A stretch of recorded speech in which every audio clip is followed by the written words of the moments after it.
क्या आप जानती हैं कि वट सावित्री व्रत को अखंड सौभाग्य का सबसे शक्तिशाली व्रत क्यों माना जाता है? क्यों महिलाएं बरगद के पेड़ की पूजा करती है और आखिर 2026 में वट सावित्री अमावस्या कब है? पूजा का सही मुहूर्त क्या है और इसकी पौराणिक कथा क्या कहती है? आज के इस वीडियो में मैं आपको बताने वाली हूँ वट सावित्री व्रत की संपूर्ण पूजा विधि, कथा, शुभ मुहूर्त और आपके पति की लंबी आयु के लिए कुछ उपाय।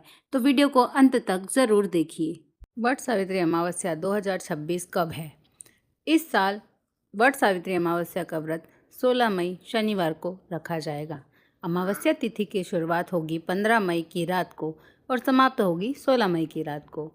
पूजा का शुभ मुहूर्त सुबह ब्रह्म मुहूर्त से लेकर दोपहर तक पूजा करना सबसे शुभ माना जाता है। विशेष रूप से सूर्योदय के बाद का पूजा करना उत्तम रहेगा।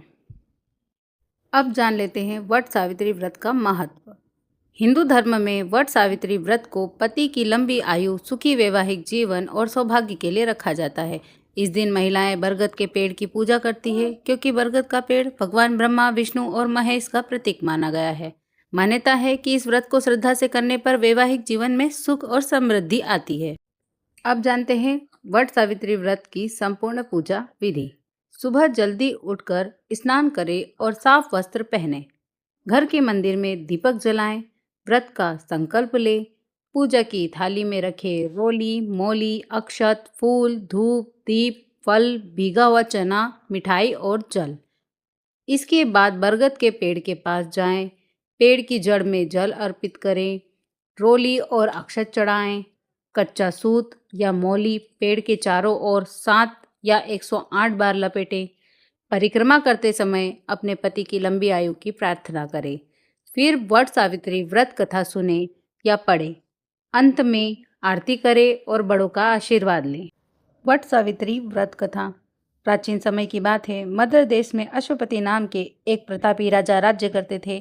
उनके कोई संतान नहीं थी। संतान प्राप्ति के लिए उन्होंने वर्षों तक माता सावित्री की कठोर तपस्या की। माता की कृपा से उनके घर एक सुंदर और तेजस्वी कन्या का जन्म हुआ, जिसका नाम रखा गया सावित्री। जब सावित्री विवाह योग्य हुई तब उसने स्वयं सत्यवान नाम के राजकुमार को अपने पति के रूप में चुना। सत्यवान बहुत धर्मात्मा, गुणवान और सत्यवादी थे, लेकिन ऋषि नारद ने राजा अश्वपति को बताया कि सत्यवान की आयु बहुत कम है और विवाह के 1 वर्ष बाद ही उनकी मृत्यु हो जाएगी। यह सुनकर राजा अश्वपति चिंतित हो गए, लेकिन सावित्री अपने निर्णय पर अडिग रही। उसने कहा, मैंने मन से सत्यवान को अपना पति स्वीकार कर लिया है। अब मैं किसी और से विवाह नहीं करूंगी। विवाह के बाद सावित्री अपने पति और सास ससुर के साथ वन में रहने लगी। धीरे धीरे वह दिन भी आ गया जब सत्यवान की आयु पूरी होने लगी। उस दिन सावित्री ने कठोर व्रत रखा और अपने पति के साथ वन में चली गई। वन में लकड़ी काटते समय अचानक सत्यवान के सिर में तेज दर्द हुआ और वे सावित्री की गोद में सिर रखकर लेट गए। तभी यमराज वहां आए और सत्यवान के प्राण लेकर जाने लगे। सावित्री भी यमराज के पीछे पीछे चल पड़ी। यमराज ने उसे वापस लौटने के लिए कहा, लेकिन सावित्री ने अपने पतिव्रता धर्म और भक्ति से यमराज को प्रभावित कर दिया। यमराज ने प्रसन्न होकर सावित्री से वरदान मांगने के लिए कहा। सावित्री ने पहले अपने सास ससुर की आंखों की रोशनी मांगी। दूसरे वरदान में उनका खोया हुआ राज्य वापस मांगा। फिर तीसरा वरदान में 100 पुत्रों की प्राप्ति का आशीर्वाद मांगा। यमराज ने तथास्तु कह दिया, लेकिन तुरंत उन्हें एहसास हुआ कि बिना सत्यवान के जीवित हुए सावित्री को संतान कैसे प्राप्त होगी। तब यमराज सावित्री की बुद्धिमानी, निष्ठा और पतिव्रता धर्म से अत्यंत प्रसन्न हुए और उन्होंने सत्यवान के प्राण वापस लौटा दिए। इस प्रकार सावित्री ने अपने पतिव्रता धर्म और दृढ़ संकल्प से अपने पति को मृत्यु के मुख से वापस पा लिया।